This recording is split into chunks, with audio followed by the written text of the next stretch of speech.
নমস্কাৰ অলিম্পিকৰ এথলেটিক খেলত মহিলাসকলে ছুটি কাপোৰ পিন্ধি নিজৰ খেল প্ৰদৰ্শন কৰাক লৈ সমগ্ৰ বিশ্বত চৰ্চা হৈছে। জাৰ্মানীৰ কেইগৰাকীমান মহিলাই নিজৰ এথলেটিক খেল খেলিবৰ বাবে ছুটি কাপোৰ নিপিন্ধি ভৰিৰ পৰা ডিঙিলৈকে ঢকা কাপোৰ পিন্ধি তেখেতসকলে নিজৰ খেল প্ৰদৰ্শন কৰিছিল। এই কথাটো লৈ সমগ্ৰ বিশ্বতে চৰ্চাৰ বিষয় হৈ পৰিছে। কিয় এনেধৰণে চৰ্চাৰ বিষয় হৈ পৰিছে আপোনালোকে সকলোখিনি জানিব পাৰিব এই ভিডিঅ'টোৰ জৰিয়তে। গতিকে নমস্কাৰ, মই নৱ বৰুৱা আপোনালোক সকলোকে স্বাগতম জনাইছোঁ N4U আছামিজ ইউটিউব চেনেলটোলৈ। আপোনালোকে যদি সম্পূৰ্ণ খবৰখিনি জানিব বিচাৰে তেতিয়াহ'লে এই ভিডিঅ'টো স্কিপ নকৰাকৈ শেষলৈকে চাই থাকিব।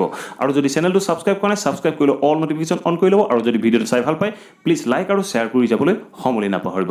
চ' আহক এতিয়া আমি খবৰটো জানি লওঁ। আপোনালোকে ফটোত হয়তো নিশ্চয় দেখিছে, জাৰ্মানীৰ এই খেলুৱৈকেইগৰাকীয়ে গোটেই বিশ্বক এটা মেছেজ দিলে যে কেৱল মহিলাসকলে কিয় এথলেটিক খেলিবৰ বাবে ছুটি কাপোৰ পিন্ধি এথলেটিক খেল প্ৰদৰ্শন কৰিব লগা হয়। পুৰুষসকলে কিয় শ্বৰ্টছ বা ট্ৰেক আদি পিন্ধি এই খেলসমূহ দেখাব পাৰে, কিন্তু মহিলাসকলক কিয় ছুটি কাপোৰ পিন্ধাই এই খেলসমূহ দেখুৱাবলগীয়া পৰিস্থিতি হৈছে।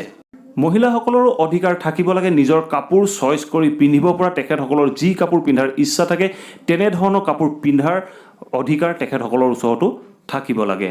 জাৰ্মানীৰ এই খেলুৱৈকেইগৰাকীয়ে ছুটি কাপোৰ পিন্ধাৰ সলনি ভৰি সৰু গাঁঠিৰ পৰা ডিঙিলৈকে ঢকা কাপোৰ পিন্ধি এখেতসকলে নিজৰ খেলৰ প্ৰদৰ্শন কৰিলে। 1960 চনৰ পৰাই মহিলাসকলক ছুটি কাপোৰ বা বিকিনি আদি পিন্ধাই খেল প্ৰদৰ্শন কৰোৱা হৈছিল।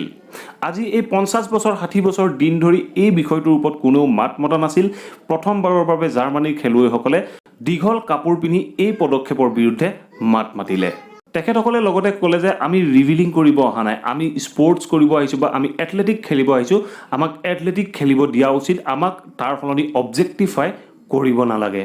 ঠিক তেনেধৰণে আজি কিছুদিনৰ আগতে নৰৱেৰ বিচ হেণ্ডবল টীমটোৱেও ছুটি কাপোৰ পিন্ধি আমি খেল নেখেলোঁ বুলি উল্লেখ কৰিছিলে।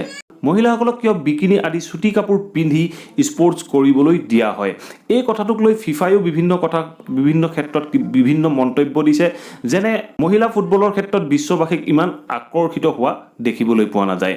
মহিলা ফুটবল খেল তেতিয়াহে আকৰ্ষিত হ'ব যেতিয়া মহিলাসকলে টাইট কাপোৰ বা ছুটি কাপোৰ আদি পিন্ধি ফুটবল খেলিবলৈ ল'ব। তেনে ক্ষেত্ৰত মহিলা ফুটবলৰ প্ৰতিও বিশ্ববাসী আসক্তিত হ'ব। এই কথাটোৰ পৰা এটাই বুজা যায় যে মহিলাসকলক যৌন আবেদনময়ী বা যৌন কামী হিচাপে ব্যৱহাৰ কৰিব বিচাৰিছে নেকি বিভিন্ন খেলৰ অথৰিটিসমূহে। যদিহে এই ভিডিঅ'টো ভাল পালে, এই খবৰখিনি ভাল পালে প্লিজ ভিডিঅ'টো লাইক কৰিব, শ্বেয়াৰ কৰিব আৰু কমেণ্ট কৰি মোক জনাব আপোনালোকে এই খবৰটো জানি কেনেকুৱা পালে। আৰু যদি চেনেলটো ছাবস্ক্ৰাইব কৰে প্লিজ ছাবস্ক্ৰাইব কৰি অল নটিফিকেশ্যন অন কৰি ল'ব। থেংক ইউ ফৰ ৱাচিং দিছ ভিডিঅ'।